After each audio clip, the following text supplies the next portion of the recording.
Hello friends and welcome to my YouTube channel biology study platform. आज की इस video में मैं आपके लिए लेके आई हूँ एक स्पेशल टाइप ऑफ क्रोमोसोम। एक हमने पहले डिस्कस कर लिया है लैम्प रस्ट क्रोमोसोम। उसके बाद जो second special type of chromosome है दैट इज पॉलीटीन क्रोमोसोम। तो इसके बारे में आज हम डिस्कस करेंगे। पॉलीटीन क्रोमोसोम को स्पेशल टाइप ऑफ क्रोमोसोम कहा जाता है। क्यों? क्योंकि ये जो नॉर्मल क्रोमोसोम होते हैं उनसे बिल्कुल अलग होते हैं। साइज के हिसाब से ले लो या फिर स्ट्रक्चर के हिसाब से ले लो, इनका साइज, स्ट्रक्चर और फंक्शन दूसरे क्रोमोसोम से थोड़ा अलग होता है, जिसकी वजह से इनको स्पेशल टाइप ऑफ क्रोमोसोम कहा जाता है। ठीक है, और ये लार्ज साइज क्रोमोसोम होते हैं as compare to normal chromosome. इनका साइज बहुत ज़्यादा बड़ा होता है। अब ये जो पॉलीटीन क्रोमोसोम है, इनको पॉलीटीन क्रोमोसोम क्यों कहा गया है? पॉलीटीन यानी कि बहुत सारी आर्म जिसकी होती हैं उस क्रोमोसोम को हम पॉलीटीन कहते हैं। तो जो पॉलीटीन क्रोमोसोम है, जब हम इसका स्ट्रक्चर डिस्कस करेंगे तो इसमें जो आर्म्स हैं सिंपल दो लोग नहीं हैं, इसमें बहुत सारी आर्म्स होती हैं जो कि कंबाइनली एक डिफरेंट स्ट्रक्चर को रिप्रेजेंट करती हैं, इसलिए हम इसको पॉलीटीन क्रोमोसोम भी कहते हैं। अब इसका अगर हम देखें डिस्कवरी, तो इसकी जो डिस्कवरी थी या first time the scientist who report this chromosome that is बाल्बिनी, इन्होंने 1881 में पॉलीटीन क्रोमोसोम को रिपोर्ट किया था और इन्होंने इसको देखा था। जो पॉलीटीन क्रोमोसोम है इसको सबसे पहले इन्होंने जॉइंट क्रोमोसोम के नाम से भी प्रोनाउंस किया, साथ में इन्होंने इसको कहा सलाइवरी क्रोमोसोम। सलाइवरी क्रोमोसोम क्यों कहा? क्योंकि ये सलाइवरी ग्लैंड ऑफ ड्रोसोफिला, उसके सलाइवरी ग्लैंड में इन्होंने इसको रिपोर्ट किया था फर्स्ट टाइम, इसलिए इसको सलाइवरी क्रोमोसोम भी कहा गया। जॉइंट क्रोमोसोम भी बोलते हैं इसको, पॉलीटीन क्रोमोसोम भी बोलते हैं और सलाइवरी क्रोमोसोम भी कहते हैं। तो ये कॉमन जो है ये होता है डिप्टेरा फ्लाइज में, ठीक है, जिनके 2 विंग्स होते हैं। उन फ्लाइज में, उन मक्खियों में ये पाया जाता है, जैसे ड्रोसोफिला है या दूसरे इंसेक्ट्स हैं उनमें ये पाया जाता है। तो सबसे पहले इसको E.G. बल्बियानी ने 1881 में सलाइवरी ग्लैंड में देखा था। जो सलाइवरी ग्लैंड किसके थे? ड्रोसोफिला के। तो उन्होंने देखा कि वहाँ पे एक सिमेट्रिकली पेयर्ड स्ट्रक्चर है क्रोमोसोम के जैसे, लेकिन वो दूसरे क्रोमोसोम से थोड़ा बड़ा है। ठीक है, और जो जॉइंट क्रोमोसोम है सलाइवरी ग्लैंड में, वो हमेशा नॉर्मल सोमेटिक सेल से उसका जो साइज होता है वो हाफ होता है। तो देखिए कितना बड़ा साइज है, सेल से भी ज़्यादा इसका साइज होता है। ठीक है, तो जो पॉलीटीन क्रोमोसोम है, ठीक है, इसको ज़्यादातर रिपोर्ट किया जाता है इंटरफेस स्टेज में। इंटरफेस स्टेज में, तो इंटरफेस क्या है ये तो हमने सेल साइकिल में कर ही लिया है। ठीक है, तो इंटरफेस स्टेज में इसको ज़्यादातर रिपोर्ट हम कर सकते हैं। और जैसे ड्रोसोफिला है, स्काइरा है, फाइको स्काइरा है, ठीक है, फाइनिचो स्काइरा और कैरोनोमस, ठीक है, ये सारी इंसेक्ट की ही जो है वो वेराइटीज़ हैं, इनमें ये इसको हम इजीली रिपोर्ट कर सकते हैं। और सबसे पहले जो नॉर्मल क्रोमोसोम की तरह ही इनका फंक्शनिंग होना स्टार्ट होती है, लेकिन धीरे धीरे इनमें क्या क्या होता है कि जो डीएनए है वो इतना ज़्यादा रेप्लिकेट हो जाता है, उसमें इतने ज़्यादा डिवीज़न हो जाते हैं कि वो उसमें बैंड्स बनना स्टार्ट हो जाते हैं, या फिर हम ये कहें कि उसमें जो क्रोमोमेयर होता है, ठीक है, वो एग्रीगेट होना स्टार्ट हो जाता है। तो जितने भी यूकैरियोट्स का क्रोमोसोम होता है वो एग्रीगेट फॉर्म में जब वो इस तरह से इकट्ठा हो जाता है, ठीक है, उसके बैंड बनना स्टार्ट हो जाते हैं, तो वो पॉलीटीन क्रोमोसोम्स में कन्वर्ट हो जाता है। तो पॉलीटीन क्रोमोसोम है ये ओवर साइज होता है, इसलिए इसको जॉइंट क्रोमोसोम भी कहते हैं।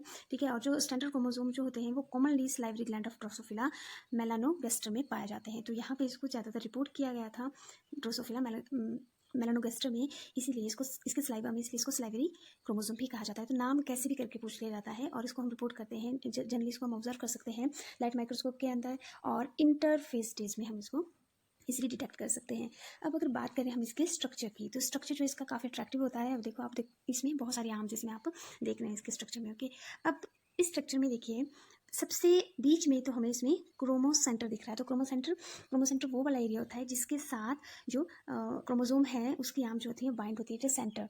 ठीक है, जैसे हमारे सिंपल इस तरह का अगर क्रोमोसोम है तो उसमें भी क्या होता है, क्रोमोसेंटर होता है, जिसको हम सेंट्रोमियर भी कहते हैं। ठीक है, इसके साथ कहते हैं इसकी दोनों जो आर्म्स होती हैं वो बाइंड होती हैं, वैसे ही इसमें है, तो क्रोमोसेंटर है बिल्कुल बीचों बीच। ओके, अब इसके बाद हम यहाँ पे देख रहे हैं आर्म्स। तो एक आर्म को दो दो नाम से, यहाँ पे दो अलग अलग नाम से आर्म्स को यहाँ पे रिप्रेजेंट किया गया है। जैसे फर्स्ट है that is a chromosome 3 left arm and chromosome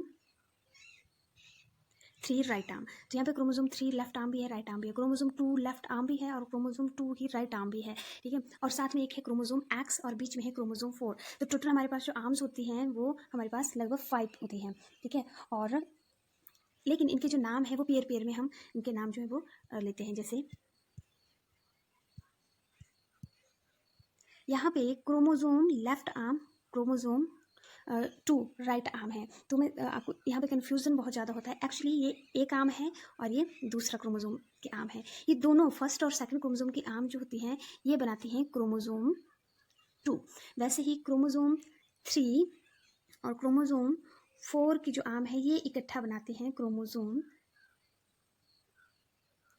3।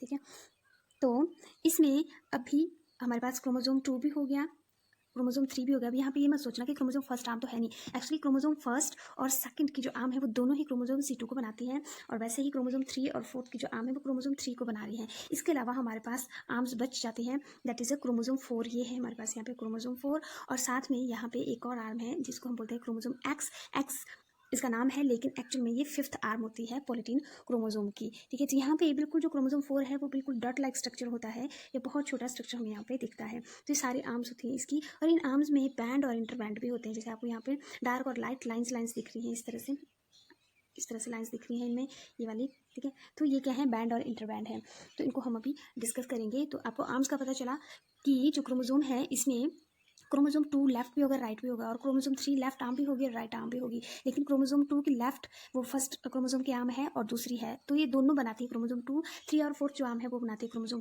3, और जो क्रोमोसोम 4 है वो अलग है, ठीक है। और क्रोमोसोम एक्स को हम क्या कहते हैं, दैट इज क्रोमोसोम एक्स को बोलते हैं हम क्रोमोसोम की जो 5th आर्म, ओके। तो इनमें नॉर्मल माइटोटिक क्रोमोसोम जो होते हैं वो सेम स्केल पे होते हैं, ठीक है। सभी जब इनमें माइटोसिस होती है तो वो सारे क्रोमोसोम जो हैं इनकी जो है वो एक सेम स्केल पे ही ये लाई डाउन करती हैं। और अब इसमें नेक्स्ट हम देखते हैं that is a chromatic and achromatic centre में एक होता है क्रोमेटिक और अक्रोमेटिक रीजन। अच्छा, यहाँ पे एक टर्म आती है दैट इज़ क्रोमोनीमेटा। ये भाई क्रोमोनीमेटा क्या होता है, क्रोमोनीमेटा, तो क्रोमोनीमेटा कुछ नहीं है, it is the aggregate form of chromomere, ठीक है। क्रोमोमेयर जब एग्रीगेट हो जाता है उसको हम क्रोमोनीमेटा कहते हैं, ठीक। अभी क्रोमोमेयर क्या है, क्रोमोमेयर को हम एक और नाम से जानते हैं दैट इज़ आइडियोमेयर, आइडियोमेयर नाम से भी हम इसको जानते हैं। जो क्रोमोमेयर है, ठीक है, ये कुछ नहीं है, एक बीड लाइक या ग्रेन्यूल लाइक स्ट्रक्चर होता है यूकैरियोट क्रोमोसोम में, ठीक है। यहाँ पे क्रोमेटीन की कॉन्ट्रैक्शन हुई होती है, तो बीड लाइक स्ट्रक्चर होता है, गांठ के जैसे या फिर ग्रेन्यूल के फॉर्म में प्रेजेंट होता है। और यहाँ पे क्या होता है, सिंपल जो क्रोमेटीन होते हैं, ठीक है, वो क्या हुए होते हैं, कॉइल हुए होते हैं, उनकी कॉन्ट्रैक्शन हुई होती है, ऐसे इकट्ठे हुए होते हैं क्रोमेटीन, और वही बनाते हैं क्रोमोमेयर। और जब बहुत सारे क्रोमोमेयर एग्रीगेट हो जाते हैं तो वो बनाते हैं क्रोमोनीमेटा, ओके। तो कुछ नहीं है, ये सारे जो एग्रीगेट फॉर्म में क्रोमेटीन होता है इसको हम लिप्टोटीन स्टेज में देख सकते हैं इजीली। लिप्टोटीन स्टेज जो मियोसिस उनकी स्टेज है, ठीक है, उसमें हम इनको देखते हैं। अब हम बात कर रहे थे यहाँ पे क्रोमेटिक एंड अक्रोमेटिक रीजन की। तो क्रोमेटिक और अक्रोमेटिक रीजन क्या होता है, देखिए, जब हम इन क्रोमोसोम्स को सिंपल सोमेटिक पेयरिंग इनमें होती है तो जो सेंट्रोमियर्स होते हैं, ठीक है, सभी क्रोमेटोनिमा के सैलिवरी ग्लैंड के क्रोमोसोम में जो हम फ्रूट फ्लाई ड्रोसोफिला में देखते हैं वो फ्यूज हुए होते हैं क्रोमोसेंटर के पास। अब यहाँ पे जो क्रोमोसोम होते हैं वो नॉर्मल क्रोमोसोम जो होते हैं वो स्टेन हुए होते हैं, और उनको हम इजीली लाइट माइक्रोस्कोप के अंदर देख सकते हैं जो इसके स्टेन पार्ट हैं। तो जहाँ पे हम क्रोमोसोम का जो स्ट्रक्चर, अगर हम इसका एक क्रोमोसोम की जो आर्म है उसको अगर हम देखें तो वो हमें कुछ ऐसे दिखेगी, जैसे ये वाला है सिंपल। अगर हम आर्म इसको देखते हैं तो ये हमें कुछ ऐसे दिखेगा, और यहाँ पे बहुत सारी कॉइलिंग के एग्रीगेट फॉर्म में ये बाइंड हुई होती है, फिर से यहाँ पे कॉइलिंग एग्रीगेशन होगी, फिर यहाँ पे कई बार एक पफ लाइक स्ट्रक्चर बन जाता है, ठीक है, स्वेलिंग हो जाती है डीएनए की, और उसके बाद फिर से कॉइलिंग हुई होती है, और इस तरह से बैंड बनते हैं, ठीक है। तो ये जो लाइन्स हैं इनको सोचो आप, जो क्रोमेटिन फाइबर्स हैं वो एक्सटेंड कर रहे हैं इस तरह से, और जहाँ पे कॉइलिंग हो रही है, एग्रीगेट फॉर्म हो रहा है, ये वाला हमारा रीजन होता है क्रोमेटिक रीजन, ठीक है। या फिर इसको हम यहाँ पे ज़्यादा डार्क स्टेन हुआ होता है जो क्रोमोसेंटर से जो क्रोमोसोम बाइंड हुआ होता है, तो यहाँ पे क्रोमोसोम जो है वो ज़्यादा स्टेन हुआ होता है, और उस ज़्यादा स्टेन पार्ट को ही हम क्या कहते हैं, that is a chromatic region. तो इस तरह से जो स्टेन पार्ट होता है वो हमें डार्क दिखेगा, ठीक है, लेकिन कभी कभी इस तरह से स्वेलिंग हो जाती है डीएनए सेगमेंट की, ठीक है। अब यहाँ पे ये जो स्टेन पार्ट है, this one and this one, ठीक है, ये वाले जो पार्ट्स हैं इनको हम बोलेंगे सिंपल बैंड, ये है बैंड। और ये वाला जो पोर्शन है जहाँ पे लाइंस आपको दिख रही हैं इसको हम बोलते हैं इंटरबैंड। ये हम एक क्रोमेटीन जो क्रोमोसोम की एक आर्म है उसको हम लाइट माइक्रोस्कोप के अंदर देख रहे हैं, तो वहाँ पे हमें स्टेन्ड और अनस्टेन्ड, लेस स्टेन और डार्क स्टेन पार्ट दिखता है क्रोमोसोम का, ठीक है। तो जो ज़्यादा स्टेन है उसको हम बोलते हैं क्रोमेटिक रीजन। तो ये वाला जो बैंड है इसको बोलेंगे क्रोमेटीन रीजन, अक्रोमेटिक रीजन। और जहाँ पे स्टेनिंग नहीं है, ठीक है, ये वाला पोर्शन इसको हम बोलेंगे अक्रोमेटिक रीजन। और क्रोमेटिक तो कन्फ्यूजन नहीं होना है, सिंपल जो बैंड डार्क है उसको क्रोमेटिक रीजन कहेंगे, जो इंटरबैंड है यानी कि दो बैंड के बीच का जो पोर्शन है उसको हम इंटरबैंड कहेंगे, और ये अक्रोमेटिक रीजन होता है। अब देखो ये बैंड है डार्क क्यों है, क्योंकि हाईली स्टेन यहाँ पे हुई होती है, ठीक है, और यहाँ पे जो स्टेन है वो थोड़ा कम हुआ होता है। और यहाँ पे एक और बात है जो बहुत इंपॉर्टेंट है, यहाँ पे जो डीएनए है वो ज़्यादा होता है और आरएनए कम होता है, लेकिन इस वाले रीजन में आरएनए जो है वो उसका कंटेंट ज़्यादा होता है, और जो पफ रीजन सॉरी जो बैंड वाला रीजन होगा वहाँ पे डीएनए की कंसंट्रेशन ज़्यादा होती है, ठीक है। तो यहाँ पे बैंड और इंटरबैंड के बारे में भी हमने डिस्कस किया। तो जो बैंड होते हैं ये क्रोमोमियर्स को रिप्रेजेंट करते हैं, ठीक है, इंडिविजुअल क्रोमेटोनीमा में, ठीक है। जो लीनियर मैनर होता है, जो लाइंस वाला सिस्टम है, ये जो लाइंस हैं, ठीक है, ये लॉन्ग एक्सिस को रिप्रेजेंट करती हैं। तो सिंपल सी बात है कि डीएनए जो होता है इसमें ज़्यादा होता है इस वाले रीजन में, और आरएनए जो होता है वो इस वाले रीजन में ज़्यादा होता है। तो इसमें आरएनए की कंसंट्रेशन ज़्यादा होगी और यहाँ पे डीएनए की कंसंट्रेशन जो है वो ज़्यादा होती है। लेकिन बीच बीच में क्या होता है, हम यहाँ पे देखते हैं जो बैंड होता है कभी कभी वो स्वेलिंग शो करता है। यहाँ पे देखो, यहाँ पे आप देख रहे हैं जो पफ है ये स्वेलिंग शो कर रहा है, तो इस स्वेलिंग को ही हम क्या कहते हैं, क्रोमोसोम पफ या फिर बल्ब कहते हैं, वर्ड्स कहते हैं या फिर पफ कहते हैं, PUFF। अब अगर हम इसी पफ की बात करें तो ये पफ हमें कुछ ऐसा दिखेगा, लाइक दिस।